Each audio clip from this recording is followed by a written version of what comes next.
Bien, bien. Cordial saludo.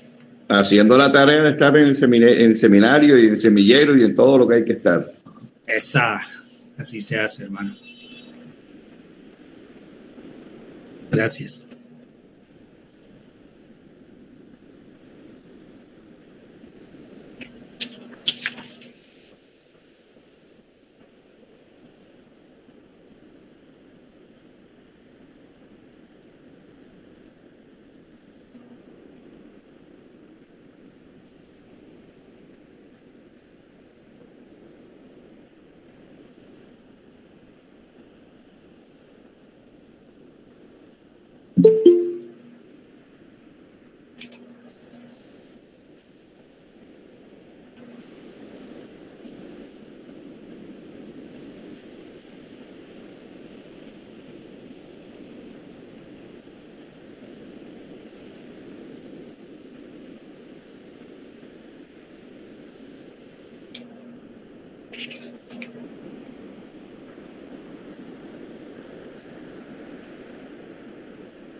Buenas noches a todos y a todas, una cordial bienvenida a su programa de Politeia 2022.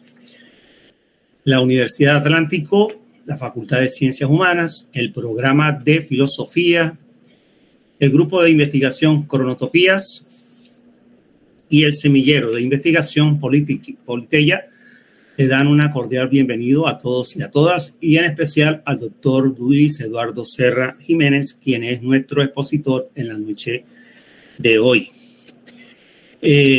La Universidad del Atlántico y el programa de Filosofía en sus 25 años, estamos precisamente conmemorando este 21 de julio un año más, 25 años de labores de nuestro programa de filosofía. A ello, pues, le dedicamos toda esta academia que estamos brindando durante este primer semestre y este segundo semestre del año del 2022. Quiero decirles que nos acompañan Jairo García y Chalón Gabriela Dixon Conrado desde Twitter, YouTube y Facebook. Y su moderador, Luis Ribón. El doctor Luis Eduardo Serra Jiménez, quiero tomarlo como ejemplo para los compañeros estudiantes que nos están hoy acompañando. Es egresado, y debemos seguir el ejemplo, vean ustedes. Es egresado de la Facultad de Ciencias Jurídicas de la Universidad del Atlántico.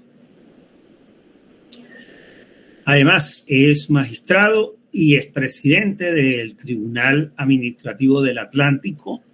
Es decano y docente de la Universidad Libre de Barranquilla, miembro correspondiente de la Academia Colombiana de la Jurisprudencia y, como todo buen académico, pues ha escrito numerosos ensayos, de la cual yo quiero que ustedes se contagien para que también mañana más tarde sirvan de modelo.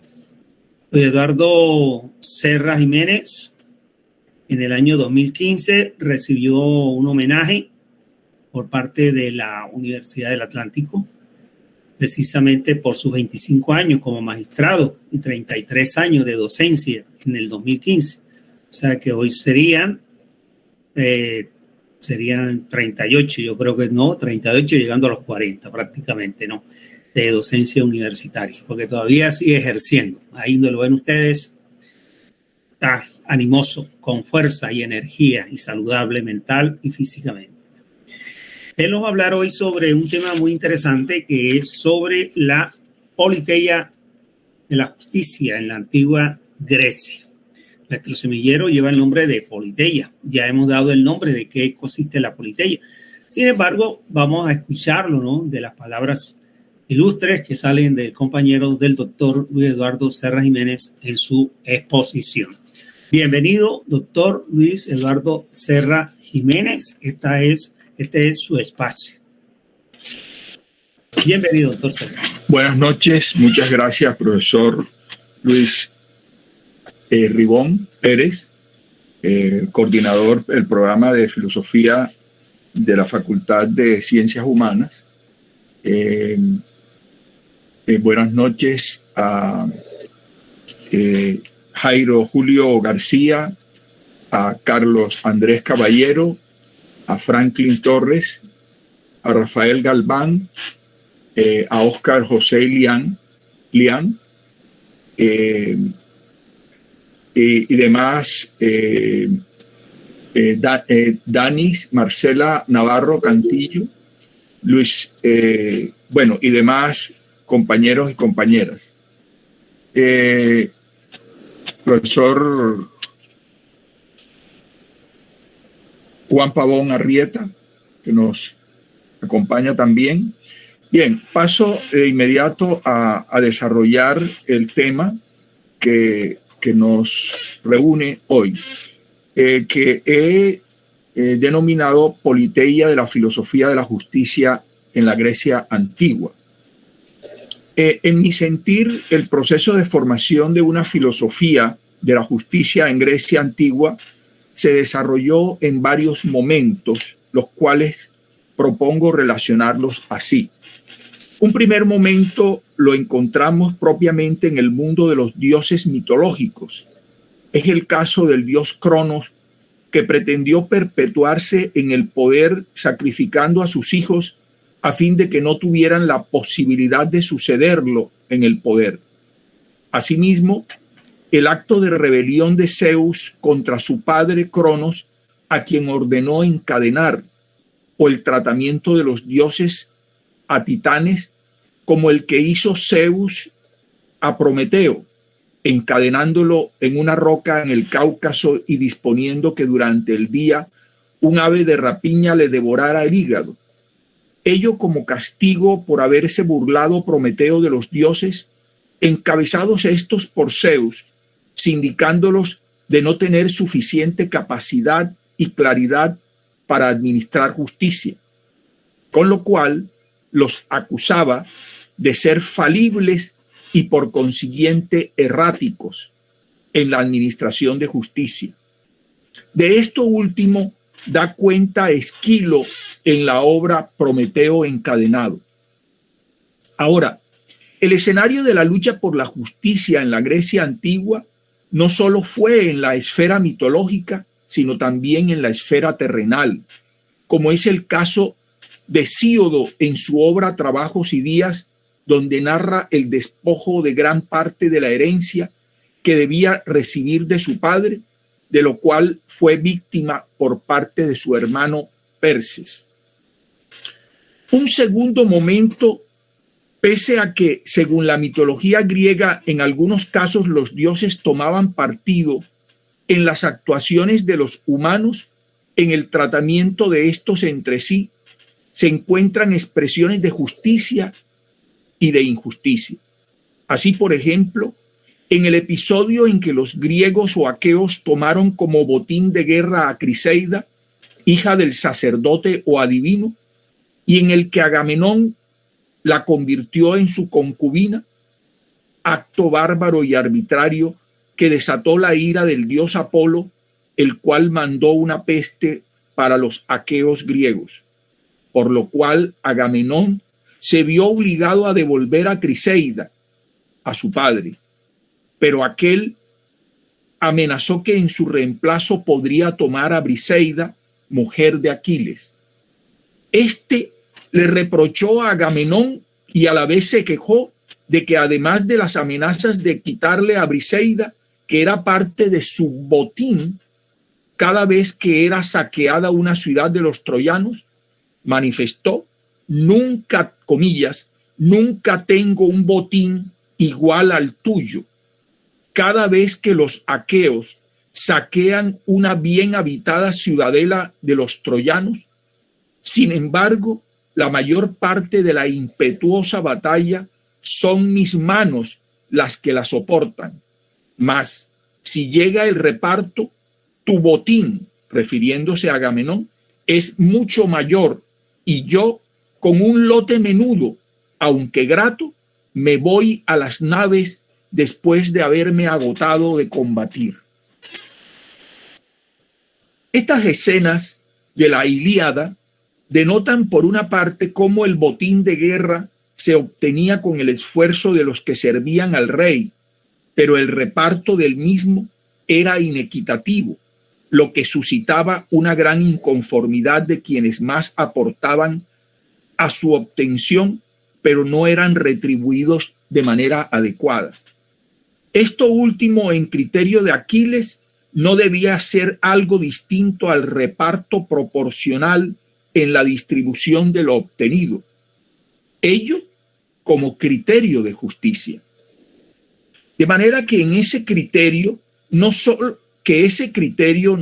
se gestó en la obtención de alimento y bienes de subsistencia con el trabajo cooperativo, sino también en el reparto del botín obtenido en el saqueo de guerra.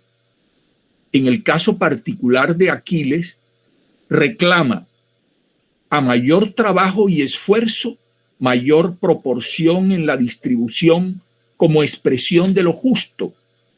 Aquí vemos la proporcionalidad y la adecuada distribución como criterios inmersos de justicia. Por cierto, invocados en tempranas épocas. En la obra de Esquilo, Los 7 contra Tebas, encontramos cómo se produjo el enfrentamiento entre el ejército de Argos, que respaldaba los reclamos de Polinices, a su hermano Eteocles, nuevo rey de Tebas, para que éste cumpliera el pacto que se había formalizado entre ellos, en el sentido de que cada uno estaría alternativamente un año en el poder de Tebas. Perdón, en el poder de Tebas. Acuerdo que se hizo después del suicidio de Yocasta, madre de ambos, y el destierro de Edipo, rey de Tebas, padre de los mismos, luego de descubrirse que ella era la madre de este último y que Edipo, sin saber que había vínculo de consanguinidad, había matado a Layo, su propio padre. He ahí una vez más cómo aparece que la transgresión del deber, así hubiere sido involuntario, conlleva a consecuencias. En este caso, trágicas para Edipo, para Yocasta y para los 4 hijos de estos. Me refiero a Eteocles, a Polinices, a Antígona y a Ismena. El resultado de conocer la verdad llevó a Yocasta a suicidarse y a Edipo rey a autodesterrarse, por lo que sus 2 hijos varones pactaron continuar en el trono de manera alternativa 1 año cada uno. Sin embargo, como fue Eteocles, el hijo mayor, quien comenzó el primer período ejerciendo como rey, Polinices, con la ayuda del rey Argos, reclamó a su hermano el derecho que por concertación y acuerdo le asistía de ejercer el poder por un período igual. La negativa de Eteocles desató el sitio de Tebas y consecuencialmente el enfrentamiento entre ellos, entre los 2 hermanos, que resultaron muertos mutuamente.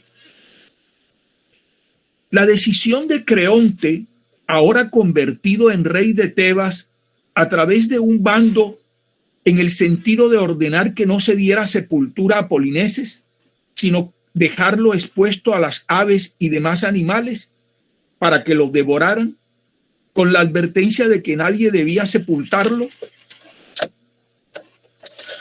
con la advertencia de que nadie le diera sepultura, sino dejarlo expuesto a que las aves y demás animales lo devoraran, con la advertencia, repito, de que nadie debía sepultarlo so pena de muerte.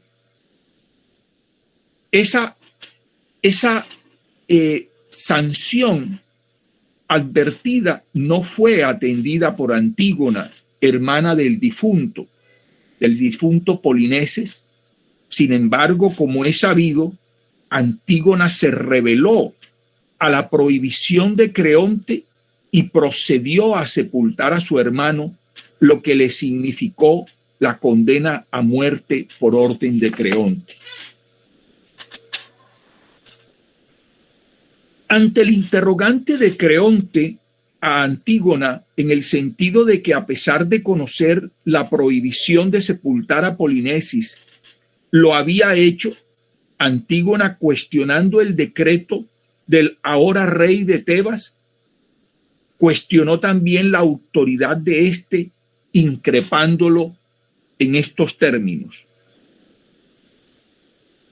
no fue Zeus quien dio ese bando, ni la justicia que comparte tu morada con los dioses infernales definió semejantes leyes entre los hombres, ni tampoco creía yo que tuvieran tal fuerza tus pregones como para poder transgredir, siendo mortal, las leyes no escritas y firmes de los dioses, pues su vigencia no viene de ayer ni de hoy, sino de siempre, y nadie sabe desde cuándo aparecieron.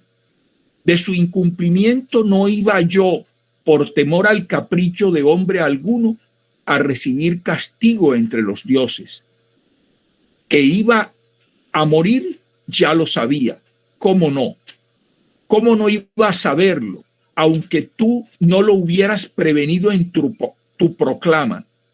Y si muero antes de tiempo, lo tengo por ganancia, pues quien vive como yo en una muchedumbre de desgracias, ¿cómo no va a sacar provecho con la muerte?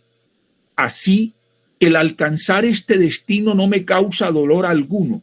En cambio, si hubiera tolerado ver insepulto el cadáver de quien nació de mi madre, con eso sí que me dolería. Con esto otro, en cambio, no siento dolor alguno. Si a ti te parece que he cometido una locura, tal vez sea un loco ante quien incurro en falta de locura. Hasta ahí la cita. No obstante que en la idea de justicia en la etapa mitológica griega, expresada esta en los poemas de Homero, la Ilíada y la Odisea, y en obras de la literatura, tienen elementos primigenios relacionados con la distribución, prevalece el honor, la valentía, la fuerza y la predestinación, y hasta los caprichos de los dioses, los cuales se ven reflejados en el partido que cada uno de ellos adopta con base en animadversiones o en simpatías. Así, entre otras obras en la Ilíada de Homero, se narra con énfasis épico la confrontación bélica del Estado de Grecia contra el Estado de Troya, lo cual fue motivado por el rapto de Helena por parte de París, príncipe de este último.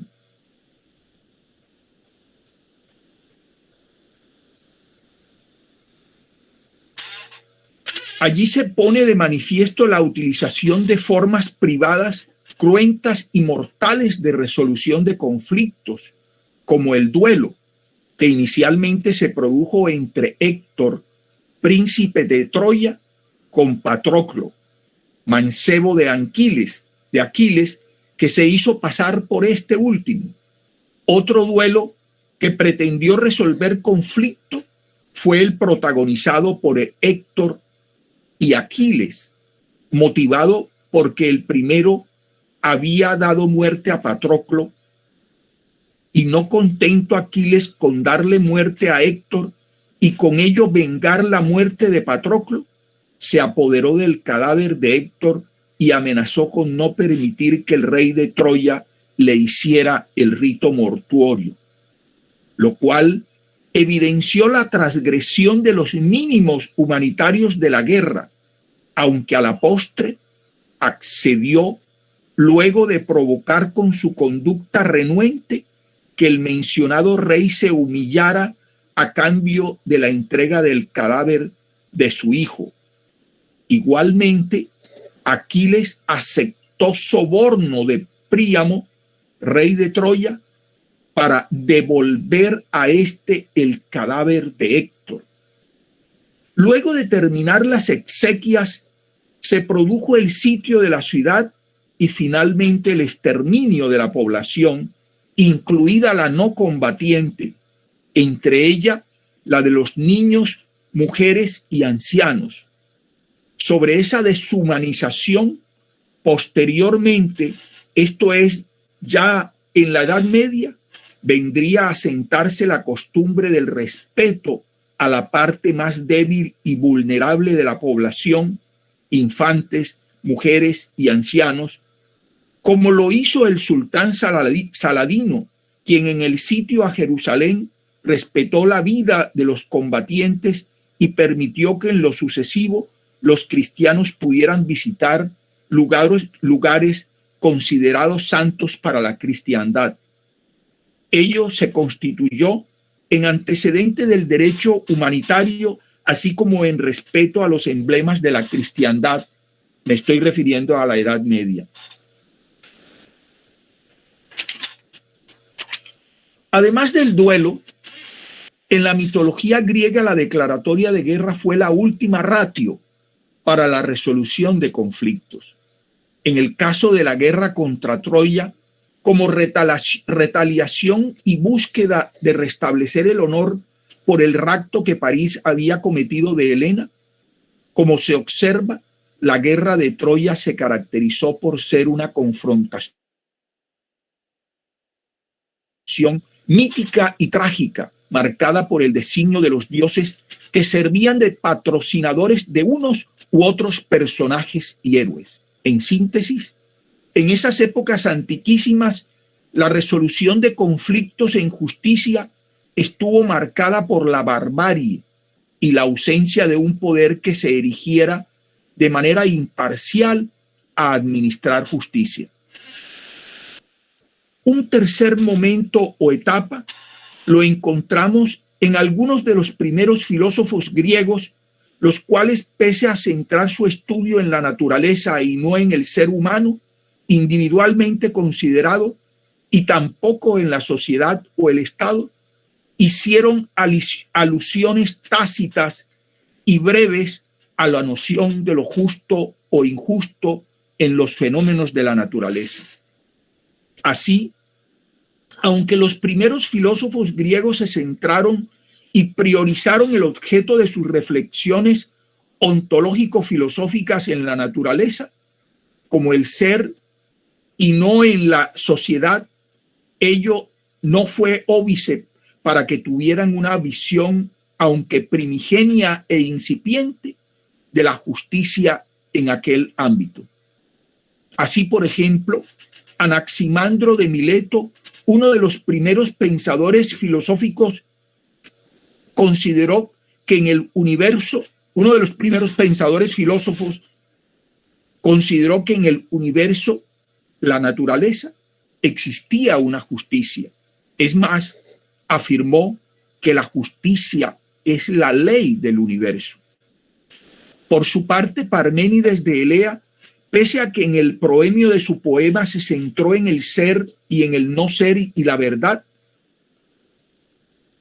Werner Heger, en su opúsculo Alabanza de la Ley, los orígenes de la filosofía del derecho y los griegos, destaca lo siguiente, comillas, Parménides acometió el enigma del mundo mediante su rígido análisis lógico del concepto del ser. El ser excluye el no ser, y eso en sentido estricto no admite cambio, movimiento, pluralidad de existencia, es decir, todo lo que la filosofía natural y el sentido común habían dado por supuesto. Parménides dio expresión a esta idea de la manera siguiente: Dique no afloja su posición sobre el ser y jamás le permite escaparse de sus cadenas, de suerte que pueda llegar a ser o dejar de ser. En otras palabras, la necesidad de permanecer inmutable que él veía implicada en el concepto de verdadero ser, adoptó en su espíritu la forma de Dique, deidad severa e inflexible, cuya naturaleza simboliza las cadenas en las que se coge a su víctima. Es la ley del verdadero ser, podríamos decir, de quedar para siempre excluido de su propia negación. Hasta ahí el autor de la Alabanza de la Ley.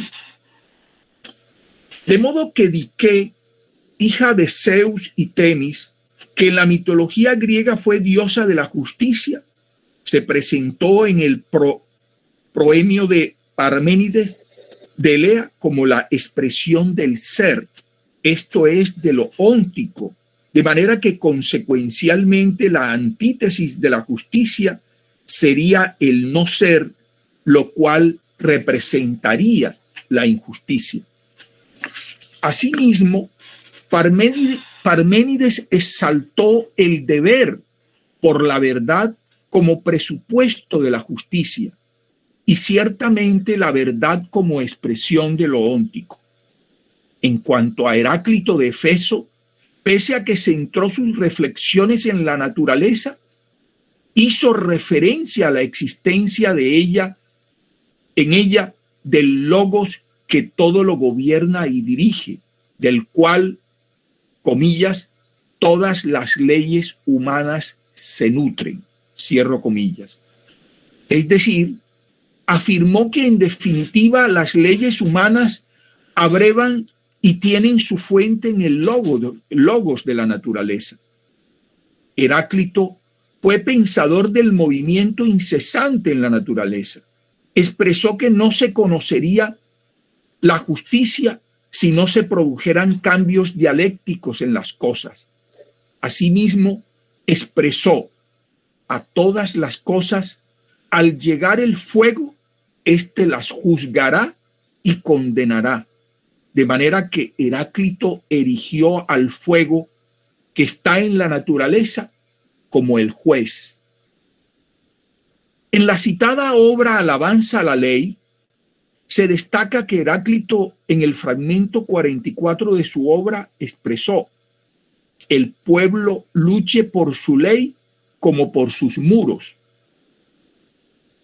El autor señala que en los fragmentos 23, 28 y 80, Heráclito insiste en que la verdad prevalece sobre la falsedad. Con ello, Heráclito, al igual que Parménides, coloca a la verdad como presupuesto epistemológico de la justicia. Heráclito de Éfeso también resaltó el papel de la justicia en el orden del universo. Decía: si el sol se desviase de su órbita, las Irinias, mensajeras de la justicia, sabrían encontrarlo. Más adelante examinaremos que en realidad las Irinias, llamadas eufemísticamente Euménides, eran justicieras, representantes de una justicia mitológica de la barbarie. En la Alabanza a la Ley, ya citada, se afirma que en la Grecia antigua la salvación de la ciudad depende de que las leyes se mantengan incólumes. La ley es la muralla espiritual que protege la vida de una comunidad y no puede ser salvaguardada con la simple defensa de las murallas de piedra que rodean la ciudad, si al mismo tiempo se derrumban las leyes que sustentan su estructura interna. La ley es el fundamento invisible sobre el que descansan los miembros de una comunidad. Se decía en la Grecia antigua, y lo reproduce el autor de la Alabanza a la Ley. Así, en épocas de Pericles, los ciudadanos vieron la legitimidad del orden estatal en el nomos, o norma que garantizaba la isonomía o igualdad de todos los ciudadanos ante la ley y el Estado, lo cual era referente y garantía de justicia. Precisamente, refiriéndose a la polis o Estado griego, Hager en la citada obra afirmó: la ley en que descansaba no era un simple decreto, sino era el nomos, que originariamente significaba el conjunto de lo que todos respetaban como costumbre vigente acerca de lo que era justo o injusto. Cierro comillas. En la Orestiada de Esquilo se muestra la furia desatada por las innombrables Erinias contra Orestes, por haber matado a su propia madre, por lo que se utiliza de aquella el eufemismo Euménides. Esto para llamarlas irónicamente benévolas. En la mencionada obra de Esquilo muestra que las Erinias se dicen a sí mismas rectas justicieras.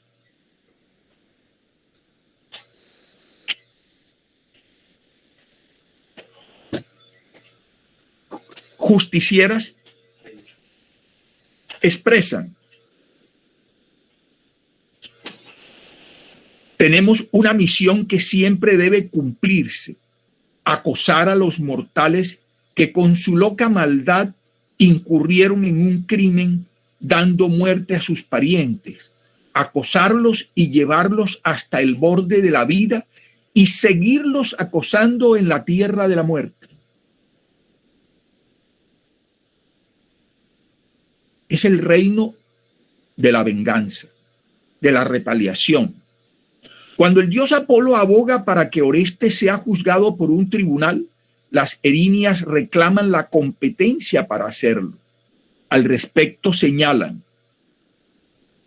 Apolo, el hijo de Leto, conculca nuestros derechos quitándonos esta liebre, única ofrenda capaz de limpiar un matricidio.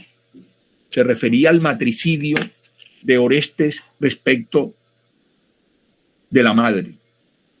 La venganza de las erinias contra Orestes significaba el antiestado, la antiley, el imperio del caos y de la justicia por la propia mano, el estado de naturaleza, el estado de barbarie. En ese contexto, la intervención de dos deidades de la mitología griega, Atenea y Apolo, fueron decisivas para sustraer de la venganza de las erinias y del antiestado el juzgamiento de Orestes. Al respecto, Hager, en su opúsculo Alabanza a la Ley, recuerda que Esquilo da cuenta que Orestes fue empujado a dar muerte a su propia madre para vengar la sangre de su padre, muerto por su esposa y el amante de ésta.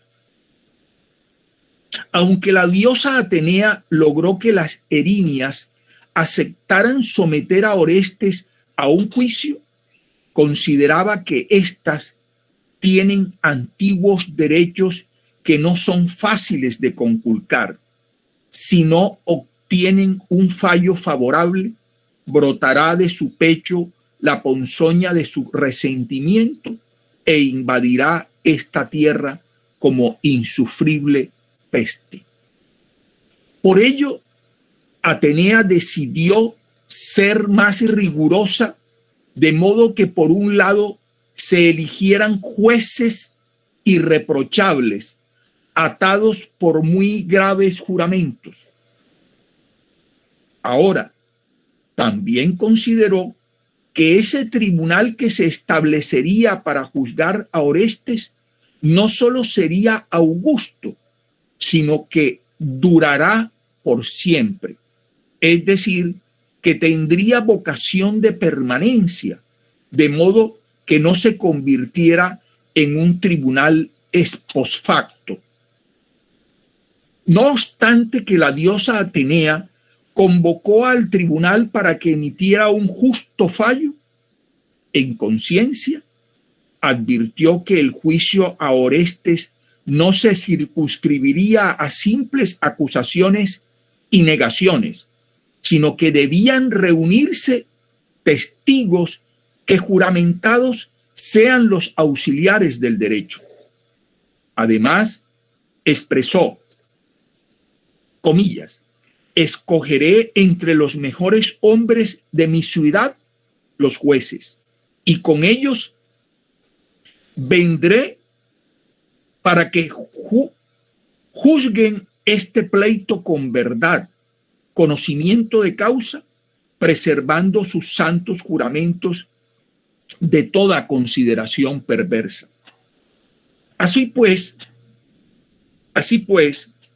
la diosa Atenea proclamó la constitución del tribunal y advirtió, comillas, mientras esté reunido este consejo augusto, debe reinar el silencio para que el pueblo entero conozca los principios que voy a establecer desde ahora y para siempre, y los jueces pronuncien un veredicto justo. Cierro comillas. La intervención de la diosa Atenea hizo que las erinias accedieran a someter a Orestes a un juicio y a no condenarlo sin juicio previo. Ello se constituía en un enorme avance en la abolición de la justicia vendetta y de la ley del talión. Aunque los votos emitidos por los 12 jueces nombrados fueron divididos, esto es, 6 en favor de la absolución de Orestes y 6 por la condena de éste, el voto de Atenea resolvió el empate, inclinando la balanza por la absolución de Orestes. El homicidio o matricidio cometido por Orestes lo calificó Esquilo como el cumplimiento de un deber.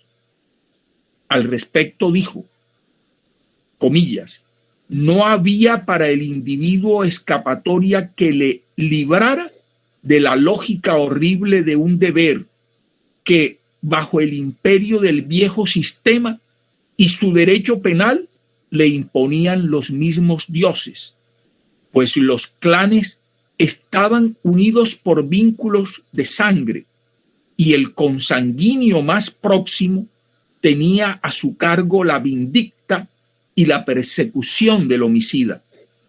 El deber que así imponía la ley del talión sumió a Orestes en un conflicto insoluble.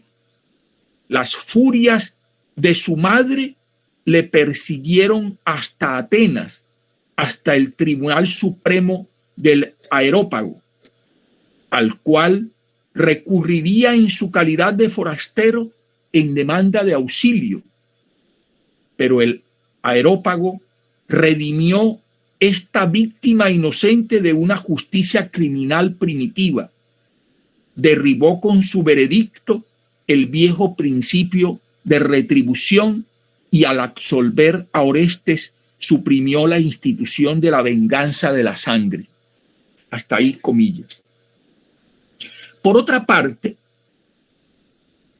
Hager recuerda que Sófocles exclama el triunfo de la civilización que se impone tras victoriosas luchas con las tinieblas de los estados primitivos y trae sosiego la sumisión de la naturaleza a las reglas de la razón creadora, refiriéndose en este caso al Estado y a la ley. En ambas obras se resalta la victoria para entonces del incipiente derecho civilizado sobre el derecho primitivo y bárbaro del talión. Resulta cuando menos curioso anotar que la mitología griega advirtió la existencia de un tribunal en el Hades que juzgaría actos que en vida hubieran cometido los ahora muertos. Ese tribunal de la antigua Grecia que impartía justicia entre los difuntos estaba conformado por 3 jueces, Radamantis, Éaco y Minos. Es decir, para la cultura griega antigua, la justicia no se circunscribía a los vivos, sino que trascendía al inframundo de los muertos. Pasando a otros filósofos presocráticos, aunque se ha afirmado que Pitágoras no dejó escritos, se le atribuye haber afirmado que el legislador debe ser el eco de la razón y el magistrado el eco de la ley. En efecto, si bien no se conoce que haya teorizado sobre la justicia, en el ya famoso triángulo que ha sido bautizado con su nombre, a partir del reparto que en él se hace del espacio, el equilibrio y las formas, se ha interpretado que aunque se trata de una figura abstracta, por sus características expresa los conceptos de distribución, proporcionalidad y ponderación que se han constituido en criterios de justicia.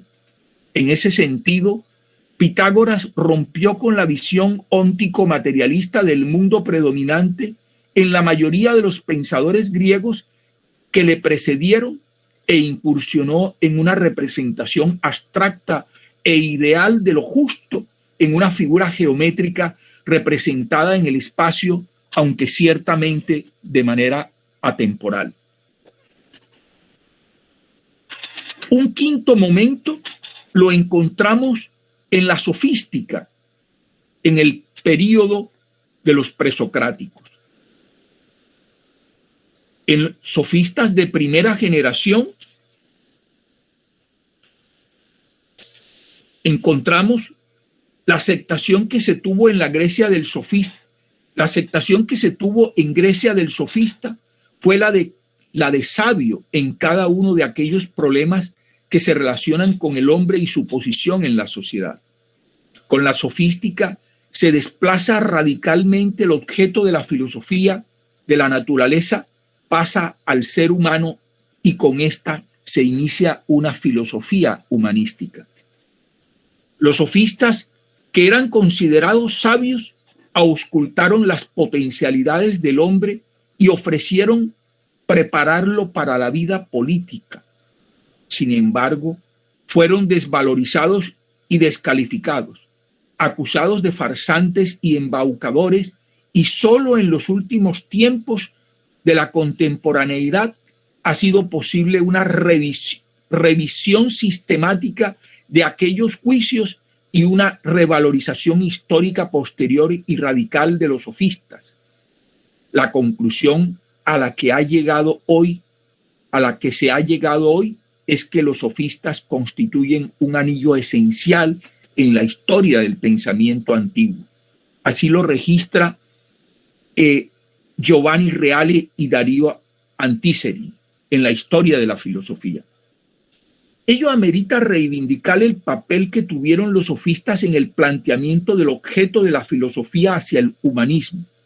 Como se ha advertido, mientras las primeras generaciones de filósofos griegos centraron sus reflexiones en la physis como la ley de la naturaleza y el cosmos, los sofistas replantearon el objeto de estudio filosófico en el hombre y en el nomoi, entendiendo este como la ley humana.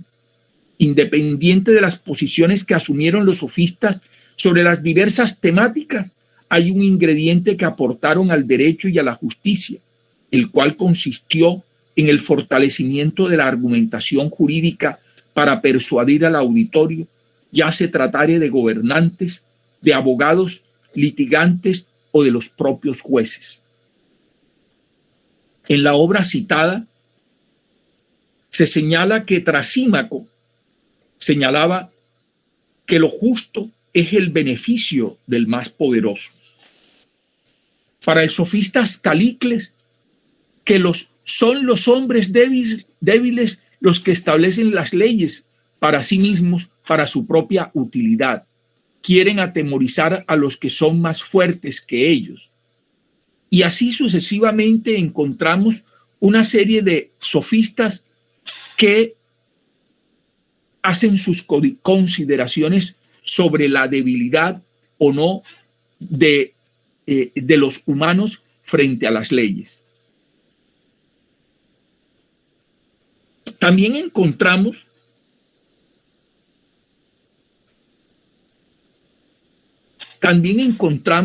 a otros sofistas como Antifonte, quien señala o pregona la igualdad de todos los hombres sin distingos de origen, porque por naturaleza todos, decía, somos absolutamente iguales, sean griegos, sean bárbaros.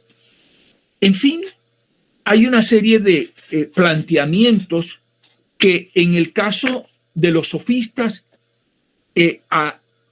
asumen una posición frente a la justicia y al derecho. Un sexto momento lo podemos encontrar en Platón, pero ya conocemos perfectamente, un sexto momento lo podemos encontrar en Critón respecto del deber, en el famoso diálogo de Critón con Sócrates, cuando este último está a punto de cumplir con la sentencia que le fue impuesta. Quiero rápidamente, porque sé que el tiempo apremia, me hubiera gustado pues hacer una alusión a los planteamientos de Sócrates sobre el deber, pero sin embargo continúo en otros aspectos. Podríamos decir, después de leer el diálogo de Sócrates y Critón, que es evidente que Sócrates no solo partió de la premisa de que el Estado es una institución legítima a la cual se debe obediencia, para él legítima a la que se debe obediencia, aún ante las decisiones que pudieran parecer erradas o injustas, sino que en el evento de la existencia de estas no es legítimo, según planteaba, no es legítimo ni justificable rebelarse al Estado. Por supuesto, estas son palabras de Sócrates, no mías. Tácitamente, Sócrates parece admitir que aún ante decisiones injustas del Estado, éste conserve su legitimidad y no es admisible desconocerlas ni rebelarse al cumplimiento de ellas. Considera Sócrates que, además, en su caso particular, desconocer el Estado ateniense sería incurrir en contradicción, o era incurrir en contradicción, incoherencia e inconsecuencia, pues siempre él pregonó respetarlo y reconocerlo como legítimo. Y él ha pregonado siempre el camino de la virtud. Para Sócrates, cualquier discrepancia del ciudadano ateniense con el Estado debía resolverse a través de los medios de persuasión que la ley concede. Para Sócrates, las leyes del Estado son el resultado de un tratado de fundación. Señala que si él no fuera consecuente con ese pacto o tratado, el Estado le diría con reproche, comillas, no has contraído esta obligación ni por la fuerza, ni por la sorpresa, ni tampoco te ha faltado tiempo para pensarlo. 60 años han pasado durante los cuales has podido retirarte si no estabas satisfecho de mí y si las condiciones que te proponía no te parecían justas. Sin embargo, ahora te rebelas y no quieres ser fiel a ese pacto. La mención que hace Sócrates al tratado o pacto supone el consentimiento de unos deberes y obligaciones a los cuales el ciudadano ateniense se ha sometido por acuerdo y por ende con consentimiento, por lo que el deber exige que quien aceptó las correlativas obligaciones haya de corresponder con honestidad y cumplimiento a las cargas que aceptó cumplir. En este sentido, Sócrates se adelantó al contrato social de Rousseau en toda su dimensión. Sócrates finaliza el diálogo con Critón expresándole las consecuencias deshonrosas que traería para aquel una fuga. Expresa a Critón que al menos cuando muera dignamente tendrá con qué defenderse ante los jueces del Hades, que ya mencionamos. Un séptimo momento se presenta con Platón. Sin embargo, a pesar de que es un trabajo sobre lo justo, realmente es un reparto de funciones que ya conocemos entre filósofos, entre artesanos y entre guerreros. Por ello quiero, apremiado por el tiempo, no obstante que no se me ha indicado pues que estoy próximo a concluir el tiempo que se me otorgó, Quisiera así sea de manera esquemática, porque realmente todavía me quedan varias páginas por leer, referirme a Aristóteles en los planteamientos de la justicia. Es decir, hemos hecho un rápido y por supuesto, fugaz recorrido desde épocas primarias de la filosofía, especialmente desde Mileto, desde los filósofos de Mileto, hasta Sócrates y Platón. Sin embargo, en lo que a la antigüedad griega se refiere, es en Aristóteles donde realmente encontramos una teoría de la justicia.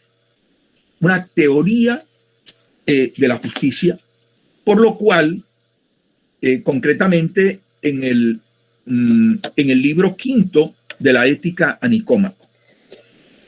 Es por ello que me gustaría señalar, así fuera de manera esquemática, algunos planteamientos a manera de píldoras de Aristóteles sobre la justicia. En primer lugar, destacar la variedad, la diversidad de formas de justicia que plantea Aristóteles en la Ética a Nicómaco. Por ejemplo, el planteamiento de lo justo como lo que se equipara a la igualdad, ¿no? Por un lado. Por otro lado, el planteamiento del justo medio y proporcional, del justo medio o proporcional. Increíble observar cómo en la modernidad, especialmente en la justicia constitucional, se discute la existencia de la proporcionalidad en las decisiones judiciales como sinónimo de justicia. Ya Aristóteles, desde la antigüedad, lo había anunciado y lo había esbozado. Igualmente, el planteamiento de Aristóteles sobre la justicia del mal menor, es decir, que entre dos males que a veces las realidades nos colocan en la disyuntiva de optar entre un mal mayor y un mal menor, por supuesto sobre la base de que no haya alternativas. Por otra parte, la justicia correctiva. La justicia correctiva de la que habla Aristóteles como una expresión de lo justo y de la justicia. Por ejemplo, respecto de ella señala que si lo que sobra se quita y lo que falta se agrega, se presenta una expresión de justicia correctiva, la cual no es de carácter geométrico como sí lo es la proporcional, sino de carácter aritmético. Es decir, se realiza una suma o una resta. Así, cuando alguien se ha enriquecido injustamente, por ejemplo, cuando alguien se ha enriquecido injustamente por despojo a otros o por actividades ilícitas, ello amerita que el lucro recibido sea restituido judicialmente, ya sea a quien lo generó con esfuerzo o al Estado en representación de la sociedad. Por ejemplo, en nuestro sistema constitucional El artículo 34 de la Constitución es un ejemplo de esa justicia correctiva a la que se refería Aristóteles. Me estoy refiriendo a la extinción de dominio sobre bienes adquiridos por enriquecimiento ilícito o con grave deterioro de la moral social, que está contemplado, repito, en el artículo 34 de la Constitución. También se refería Aristóteles a la justicia por reciprocidad, ¿no? Haciendo una distinción con la justicia distributiva y la justicia correctiva. En ese sentido, Aristóteles invocaba a Hesíodo. Recuerden que hace un momento señalábamos cómo Hesíodo en su obra Trabajos y Días había prácticamente denunciado una trapisonda de que fue objeto, que fue despojado en una herencia por su propio hermano, y conflicto que llevó ante los jueces. Pues bien, Aristóteles, citando a Hesíodo, por ejemplo, dice: si uno recibe lo que ha obrado, es decir, lo que ha laborado, lo que ha construido, recta justicia será, ¿no? Este tipo de justicia supone, en primer lugar, el logro de la igualdad proporcional y seguidamente de la retribución. Esto es, de la contraprestación, ¿no? Por ejemplo, esta justicia por reciprocidad, podríamos, digamos, trayendo un ejemplo a nuestra realidad, podríamos decir que está contenida en el artículo 96 de la Constitución de Colombia, cuando se dice los latinoamericanos y del Caribe por nacimiento domiciliados en Colombia, que con autorización del gobierno y de acuerdo con la ley y el principio de reciprocidad pidan ser inscritos como colombianos ante la municipalidad donde se encuentren. Es decir, ese es el principio de reciprocidad con el cual también se hace justicia, y que ya había planteado Aristóteles en la Ética Nicómaco, y concretamente en el libro quinto de la Ética.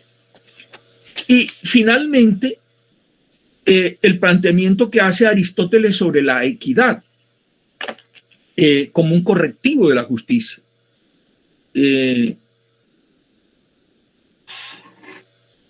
Considera Aristóteles que en determinados casos concretos y específicos se impone decidir en equidad, lo cual consiste en resolver el caso asumiendo lo que el legislador habría hecho si hubiera legislado el asunto específico de que se trata. Ello sería una especie de interpretación de la ley al caso concreto, atendiendo las singularidades de cada caso. En este sentido, la aplicación de la generalidad de la ley a un caso con características peculiares y específicas no contempladas en aquella tiene alguna vocación de injusticia para el caso particular no exactamente previsto en la ley. Para Aristóteles, en algunos asuntos, la generalidad de la ley impone que un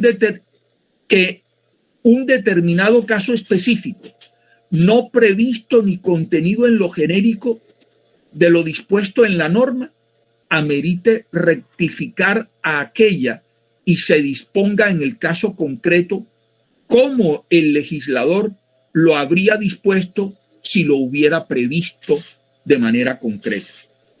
En fin, con la equidad, Aristóteles, digamos que para ese entonces, enriquece la teoría de la justicia. Podríamos decir que en Aristóteles ya hay de una manera más o menos elaborada una verdadera teoría de la justicia y una reflexión sobre la justicia en todas sus expresiones.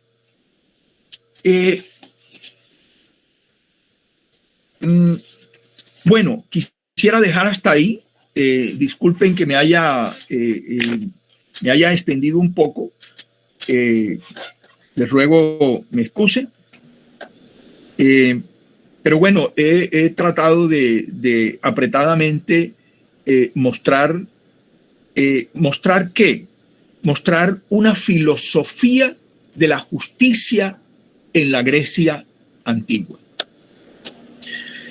Gracias, doctor Luis Eduardo Serra Jiménez, por tan excelente posición. Estoy seguro que los presentes la han sabido asimilar y tendrán a su cargo también una serie de preguntas para luego pues entrar a dialogar, a opinar o también a objetar. ¿Por qué no? Estamos en una posición dialéctica y escuchamos también todas las opiniones. Quiero invitarles para el día viernes a las 6:15 de la tarde. El compañero Camilo Morón estará inaugurando filosofía y literatura. Irá a presentar en este conversatorio a Paul Brito, que nos va a hablar sobre la literatura hoy y la relación con la filosofía de hoy. Así que están cordialmente invitados para el viernes. Bueno, igualmente invitarlo para la próxima semana, donde tendremos también dos importantísimas conferencias, una el día lunes y la otra el día miércoles. Una con el compañero Roger Sepúlveda, Ciudadanía Digital, y el miércoles tendremos al doctor Juan Pavón, quien disertará sobre también la justicia, la paz y la democracia en la era de la globalización. Entonces, estamos en Politeia y a Politeia venimos pues a dialogar. Está abierta la sesión para las preguntas sobre este tema tan interesante que se tituló precisamente en la Politeia, la teoría, la filosofía de la justicia en la antigüedad griega. A ver, ¿quién quiere hacer la primera pregunta? Hemos observado todo un momento dialéctico de la teoría de la justicia desde la época antigua. El doctor Serra lo dividió, yo diría que casi en 10 momentos muy interesantes, en los cuales uno y el otro, ¿verdad?, iban mejorando, evolucionando y presentando su razón de autoridad. Yo creo que mientras los compañeros se animan a hacer una pregunta, yo quería preguntarle al doctor Serra cuál es la influencia que tuvo precisamente la teoría de la justicia en el Imperio Romano. Pero acá tenemos una primera pregunta también de parte de Patricia Argüelles, doctor Luis Eduardo Serra. Vamos a darle la palabra también para que nos colabore con su pregunta. Patricia, tienes la palabra. Y luego Dayana de la Rosa.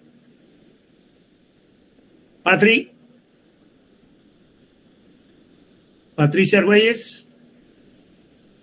Bueno, parece que el micrófono lo tiene un poquito mientras cuadra el micrófono, entonces le damos la palabra a Dayana. Dayana.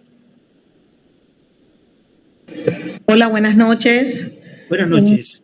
Muy cordial saludo al doctor Luis Serra y al profe Ribón y bueno, a los asistentes. Gracias, igual.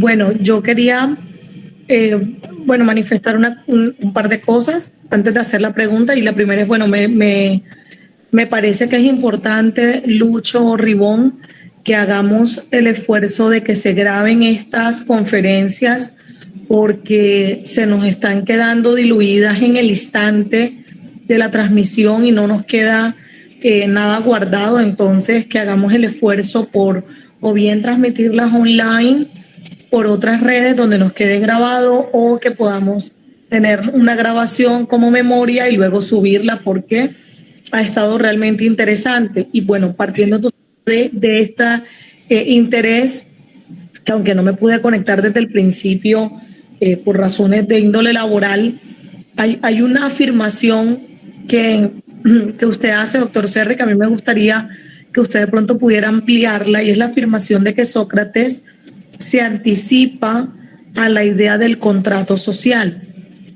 Y esto me llama la atención pensando en esa idea de Sócrates cuando en la apología o en el Critón o del deber, no tengo ahora la certeza en cuál de los dos, pero estoy casi segura que es en apología, Sócrates dice, yo soy Atenas y Atenas es Sócrates. Entonces, en ese sentido, en el contrato, la suma de las voluntades, por ejemplo, de Rousseau, pues yo no alcanzo a ser el Estado, pero yo le otorgo un fragmento de esa voluntad, no de la voluntad, de mi voluntad particular para que vaya a la voluntad general. Y en principio es como la articulación en la propuesta de los contractualistas clásicos.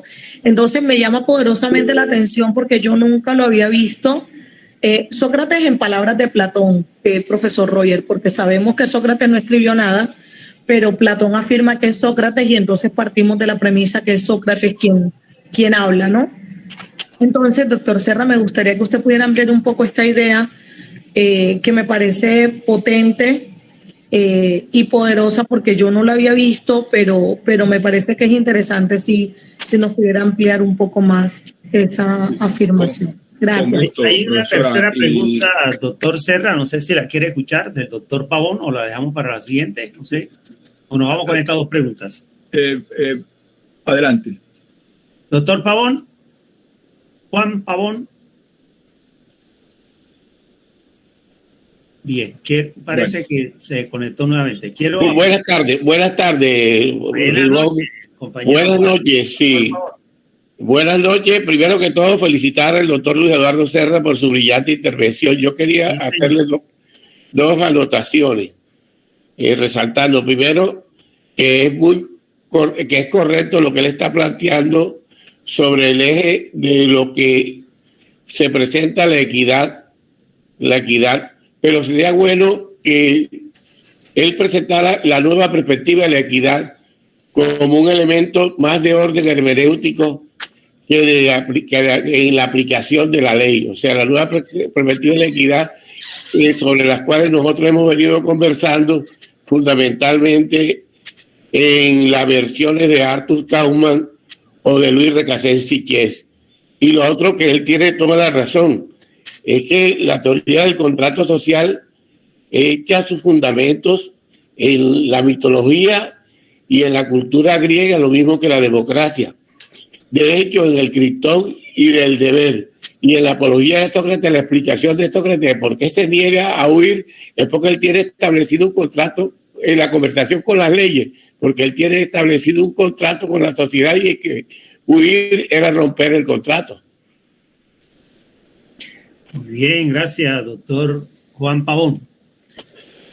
Doctor Serra, tiene la palabra. Gracias. Saludo especial, doctora Dayana de la Rosa. A ver, el tema del tratado lo menciona Sócrates varias veces, exclusivamente, es decir, me estoy circunscribiendo al diálogo que tiene con Critón. Es en el diálogo con Critón donde resalta en varias ocasiones, de manera textual, al menos así lo registra Platón, la referencia que hace al tratado o pacto. Unas veces le llama pacto, otras veces le llama tratado. Esa mención que hace Sócrates es muy importante porque está concibiendo que finalmente, después de que el Estado ha pasado por unos estadios de barbarie, finalmente finalmente se ha fundado un Estado. Se ha fundado un Estado con leyes, con una administración de justicia, con unos derechos, con unas prerrogativas, con unos deberes. Es importante señalar esto, el tema de los deberes. Yo particularmente estoy empeñado en rescatar el tema de los deberes como fundamento de los derechos. Y justamente en Sócrates podemos encontrar esa fuente,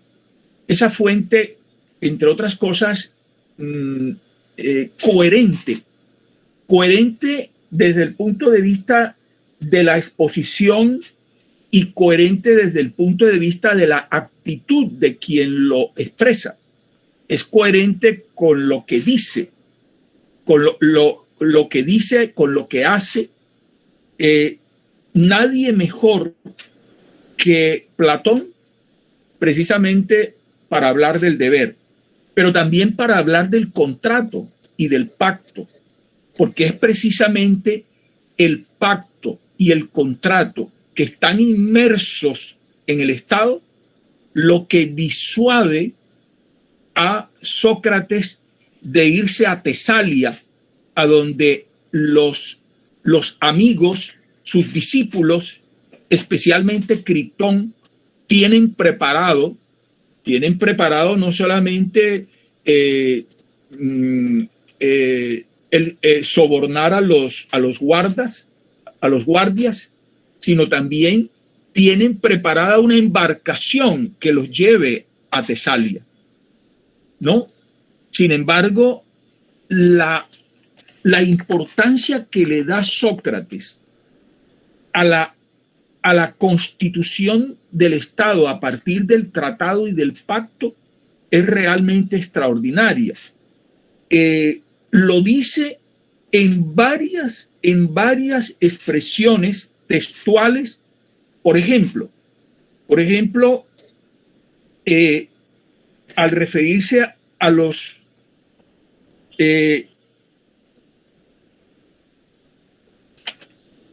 un minuto.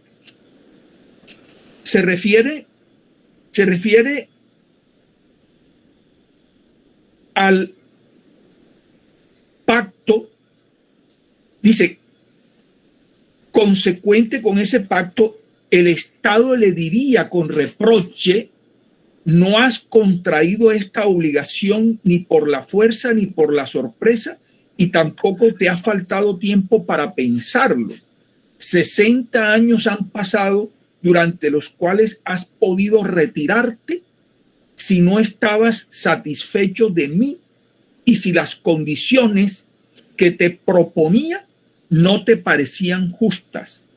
Sin embargo, ahora te rebelas y no quieres ser fiel a ese pacto, ¿no? Entonces, en varios momentos hace Sócrates una referencia expresa, inequívoca, a pacto y tratado, ¿no? No tratado como acuerdo entre estados, sino tratado como base de fundación de un estado, en este caso del Estado ateniense. Entonces, pues la referencia que hace Sócrates es rescatable, y ojalá alguien pudiera, digamos, avanzar sobre este aspecto que ha sido soslayado, ha sido, digamos, que ha pasado desapercibido mucho tiempo, pero que está ahí, está en comillas, como lo se señala en el diálogo con Critón, y lo registra Sócrates, lo registra Platón, ¿no? Sí, doctor, de acuerdo. Y eso que usted apunta ahora, estoy absolutamente de acuerdo, porque este es un texto que yo he venido trabajando en un curso de ética por 15 años y que siempre la mirada que hacía del deber y de esa razón que da Sócrates, por eso ahorita la confusión que será la apología o el critón o el deber, precisamente el del deber como apellido se lo ponen los platónicos para poder ir, digamos, como ir identificando las temáticas de los diálogos, ¿no? Y mi mirada siempre había sido en términos éticos, o sea, mi mirada era en términos de esa responsabilidad de asumir la decisión de cumplir con la ley, porque yo la he acatado, la he creado, la he propuesto, etcétera. Pero esa mirada que usted le da, por supuesto, ¿no? Toda esa experiencia y formación le permite a usted poner la lupa en un lugar donde yo, por más que lo había leído durante todos estos años, no lo había visto. Entonces, gracias por ese tremendo dato, porque de verdad es lo que le decía, es una idea potente que está puesta allí y que me parece fantástica. Muchas gracias por ampliar esa inquietud que tenía. Sí. Bueno, ahora respecto, gracias doctora Dayana, a usted. Respecto de la equidad, la equidad que indudablemente hay que reconocérsela a Sócrates, perdón, a Aristóteles. En el caso de la equidad, pues la equidad se convierte, y más en este momento donde afloran tantas injusticias en la sociedad, no solamente en la sociedad colombiana, sino en todas las sociedades, afloran muchas injusticias, es el momento en que la equidad se convierte en un instrumento de interpretación para hacer justicia, ¿no? Interpretar las desigualdades, que esas desigualdades puede darse una opción, puede darse una propuesta de justicia a partir de la equidad en muchos aspectos. Entonces, digamos, el caso de Aristóteles es otro tema que hay que avanzar y sobre todo reconocer en el caso de que creo que no lo reconocen muchos filósofos contemporáneos, no reconocen suficientemente la paternidad de Aristóteles en el campo no solamente de la equidad, sino de una equidad hermenéutica que sirva de instrumento para interpretar de unas situaciones, interpretar con equidad situaciones en justicia y proponer unas fórmulas justas frente a determinados casos, ¿verdad? Ese trabajo también hay que insistir y hacerlo académicamente. Pues yo llamaría a quienes estén interesados a que lo hagan y por supuesto lo que pueda ayudarles en ello también tendrán mi colaboración. Gracias, doctor Serra. Bueno, quiero indicarles que este programa también se está transmitiendo por YouTube, Twitter y Facebook. Y además puede consultar las grabaciones en nuestro canal. Lastimosamente, en el día de ayer los compañeros estaban en reunión de partido y entonces no pudieron asistir para poderse grabar. Pero sí se están grabando como todos los anteriores, para recordarle allá a la compañera Dayana de la Rosa Carbonell y a todos los presentes, ¿no? Que quien quiera consultar esta grabación bien puede hacerlo. Pasamos entonces ahora a la segunda ronda, donde está el profesor Roger Sepúlveda Fernández. Tiene la palabra. Buenas tardes a todos y a todas. Buenas tardes, doctor Luis Eduardo Seva. ¿Me escucha? Buenas noches, profesor. ¿Cómo está? Bien, Me place saludarlo. Igualmente. Tenerlo en este diálogo. Muchas gracias. Quisiera es que me surge una inquietud a partir de la explicitación y ampliación que acaba de hacer con el tema de la justicia y la parte de equidad. ¿Cómo? Bueno, yo no soy un experto porque tengo unas inquietudes, pero pero quisiera como en dos momentos. En la primera, ¿cómo se aplica en la práctica desde la teoría? Bueno, usted nos hace una explicación de la teoría de la justicia que es muy completa en Aristóteles, de acuerdo a los argumentos que nos esboza. Y centra la ampliación en el tema de la equidad. Me pregunto cómo se da en la práctica en ese momento histórico el tema de la equidad cuando desde el punto de vista de los integrantes del Estado no son iguales.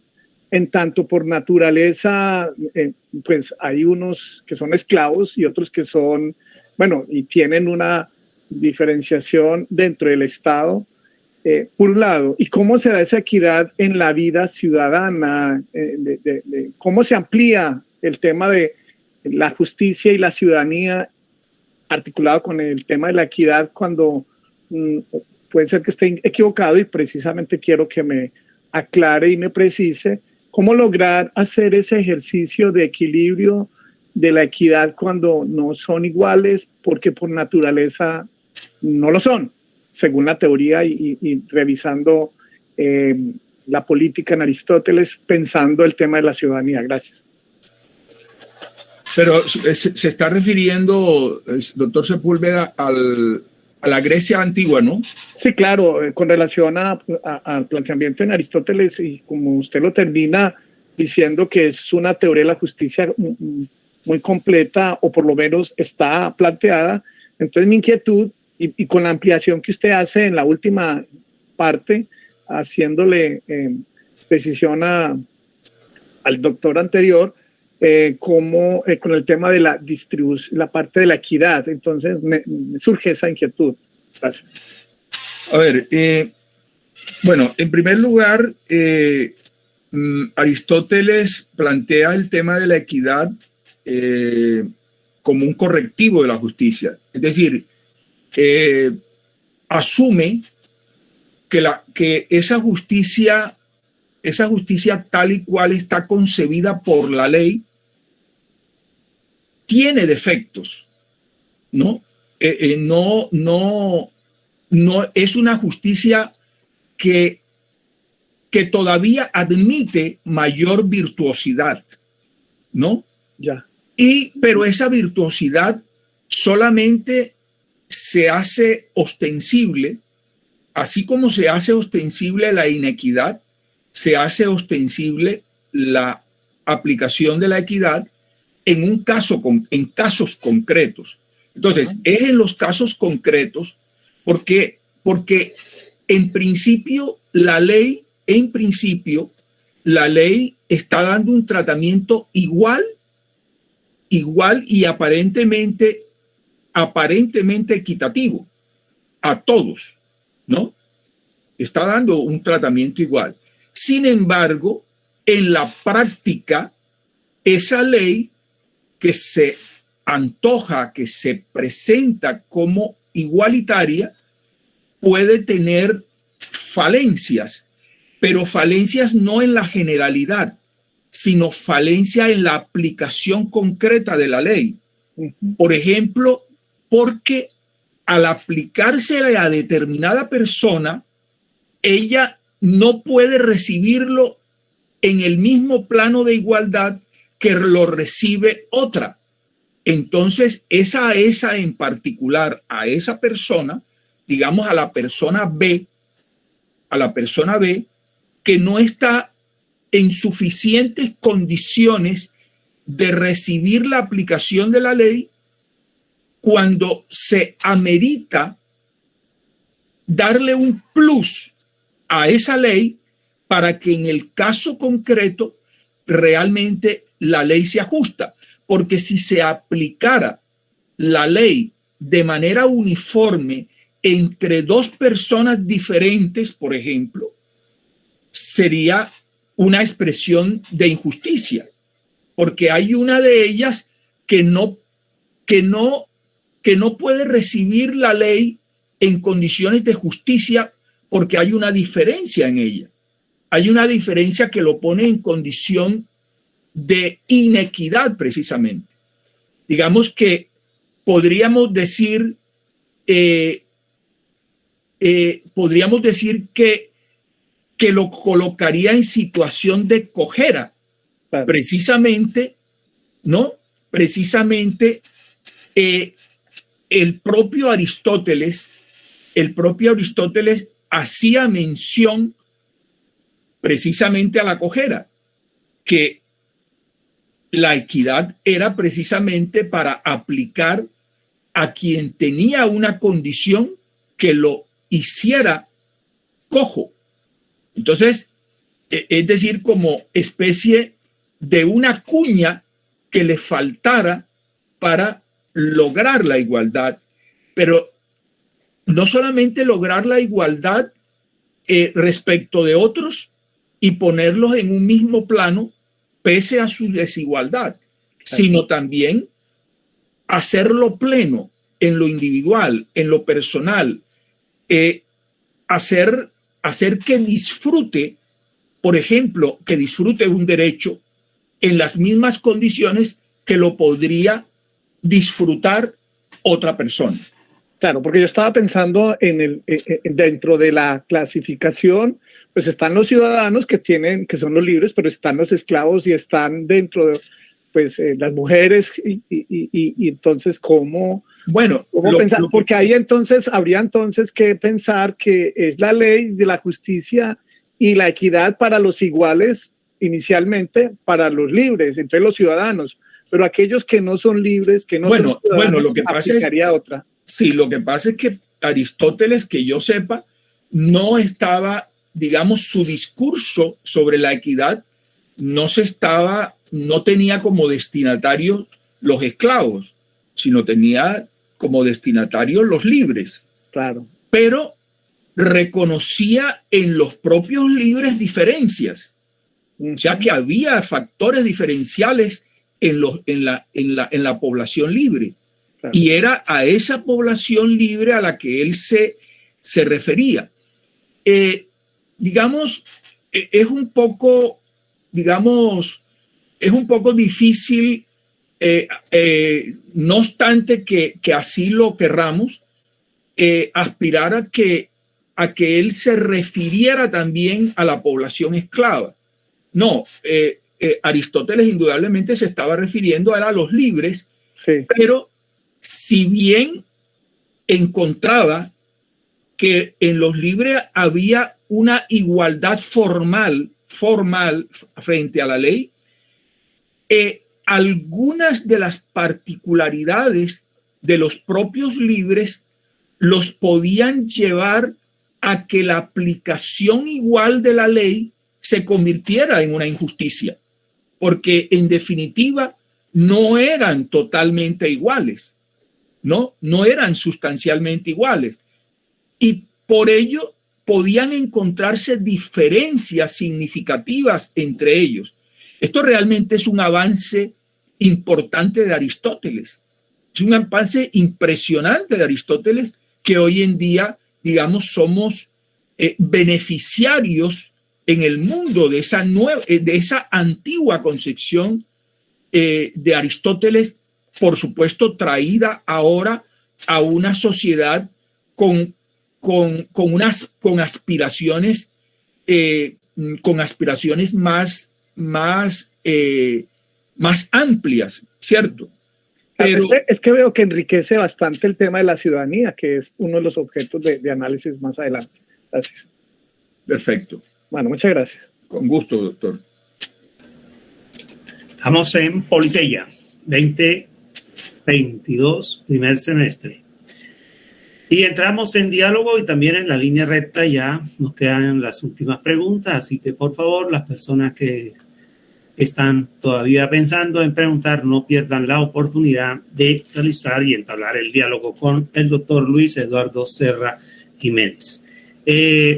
Bueno, mientras los jóvenes reflexionan un poco y entramos ya a esta línea de la tercera ronda, doctor Serra, quisiera yo preguntarle cuál es la influencia en sí, que ya usted la tocó precisamente, ¿no?, de esa herencia que tenemos nosotros de la justicia hoy en Colombia, pues prácticamente, si la hay o no la hay, si está en la Constitución o no lo está, sobre todo esos aspectos, ¿no?, de justicia equitativa, justicia correctiva, justicia de la reciprocidad en sí.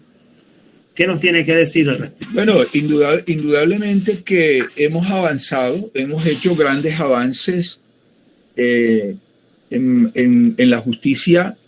Hemos hecho grandes avances, especialmente desde la Constitución del 91. Esa justicia se ha expresado muy especialmente en decisiones judiciales. Decisiones judiciales y en casos concretos. Es decir, el que se siente tratado injustamente, por ejemplo, demanda. Y pues en la mayoría de los casos a nivel judicial puede obtener justicia, puede obtener un tratamiento justo en diferentes ámbitos. El trabajador, el agricultor, el estudiante, en fin. Sin embargo, esa equidad no puede, porque de poder, pues es lo que está sucediendo. No debería reservarse solo para que los jueces sean los que la provean. No, necesitamos unos niveles de justicia que trascienda el poder judicial. Es decir, que no se vean obligadas las personas, ¿no? No se vean obligadas las personas a recurrir al aparato jurisdiccional para que se le dé un tratamiento justo. Aquí se necesita, amplificar la justicia más allá del aparato jurisdiccional, y es que haya realmente un estado de justicia, ¿no? Un estado de justicia, eso es lo que necesitamos.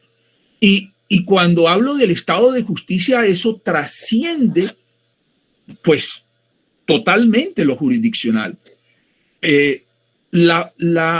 Si bien es cierto, por una parte, la presencia de los jueces en la sociedad es un avance importante en el proceso de civilización.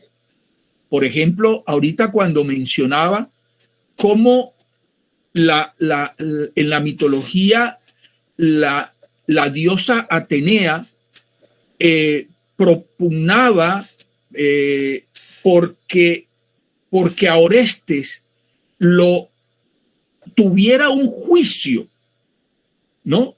Pero no el juicio de las enirias, sino el juicio de los jueces designados por el Estado. Aunque pudieran ser escogidos por el pueblo, los jueces como institución del Estado y el Estado a su vez como resultado del tratado del que hablaba Sócrates.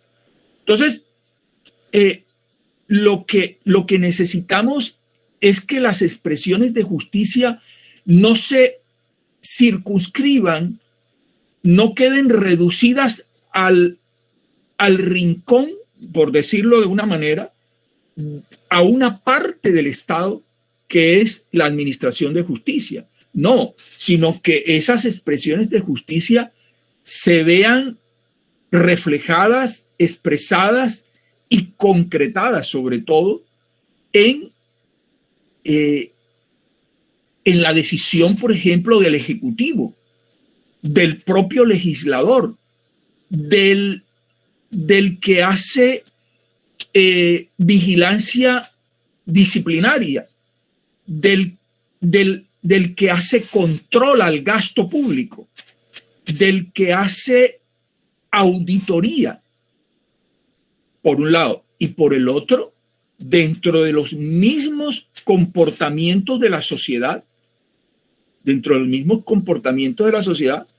porque cuando un Estado se muestra en su totalidad justo, sencillamente arrastra a la sociedad. Y entonces la sociedad también se vuelve justa. La sociedad se vuelve justa en el comportamiento de un ciudadano respecto de otro, ¿no? Es decir, cuando una sociedad se vuelve justa en su totalidad, la injusticia se convierte en una excepción, inclusive en las relaciones interpersonales. Fíjense que no estoy hablando en las relaciones de la persona con el Estado, sino en las relaciones de una persona con otra, en el tratamiento de una persona con otra. También se vuelve justo. Y yo creo que es allá donde debemos apuntar. Debemos apuntar no solo a una justicia judicial, sino a una justicia estatal y a una justicia social. Es la única manera, de lograr mayores niveles de justicia y que voy a decir algo romántico, pero lo había dicho Aristóteles, es lo único que garantiza la felicidad. La justicia es lo único que garantiza la felicidad. Por eso hace énfasis en la Ética a Nicómaco Aristóteles sobre la felicidad, porque hay una grapa enorme entre felicidad y justicia.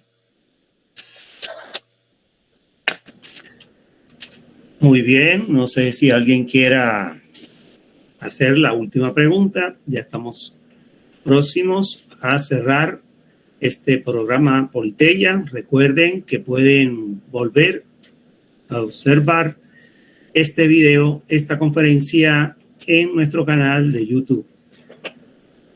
Si no sabe el link, pueden ponerse de acuerdo con Jairo García o con Shalom Gabriela Dison Conrado, que muy amablemente les suministrará. Perdón, la próxima charla es sobre qué tema. Juan Pavón, que nos va a hablar sobre la justicia, la paz, la democracia en la era globalizada, en la época globalizada.